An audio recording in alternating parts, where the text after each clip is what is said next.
Welcome back to our live coverage at 5:30 from the New York State Fair. It's Friday night, TGIF, and we're heading into that long holiday weekend. Yeah, really a nice crowd out here at the fairgrounds tonight. The fair administration expecting it, like always, to be the big weekend push with people who haven't been to the fair yet, maybe coming back for a repeat visit.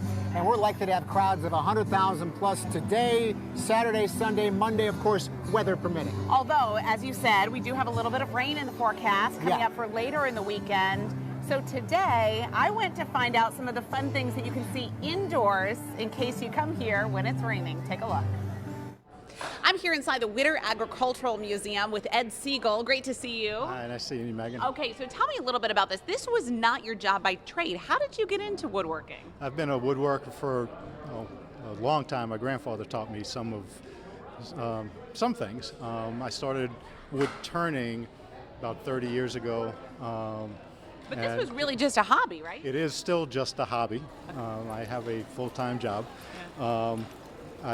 When we moved up here to Syracuse about 6 years ago, I joined the wood turners group just so I could meet some people. We are now the woodworkers of Central New York. We've got wood turners, carvers, scroll saw people, and general woodworkers. Wow. So if someone were to hand me a piece of wood and say, make something out of this, I'd probably laugh at them. I wouldn't even know where to begin. So how do you make these creations? Because they're really incredible. Well, I'm a wood turner, so I work on a lathe, usually with a motor. Here at the fair, we're demoing a treadle lathe, so it's all foot powered. I tend to make bowls, hollow forms. I've got one here. This is one that we're having our club raffle here at the fair. And that's beautiful. Thank you. This is English walnut. It's about 1/16 of an inch thick and pierced with a dental tool. Wow. So, how long did that take to make? the piercing took about 4 hours. So these are all little holes in here. But the actual piece? A couple hours.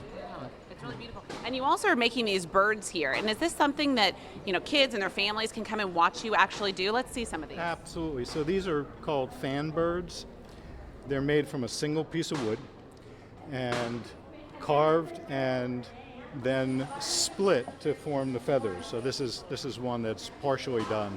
And then we'll split this out. I'll split this out with a knife and then fan them out, which is why they're called fan birds.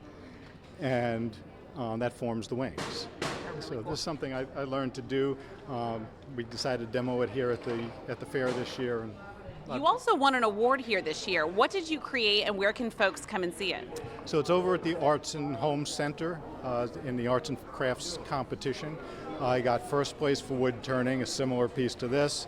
I got second place for these fan birds and some honorable mentions for a couple other pieces. Amazing. Congratulations. Thank you. Yeah, thanks so much for talking to us today. And you can come check this out here in the Agricultural Museum out here on the fairgrounds.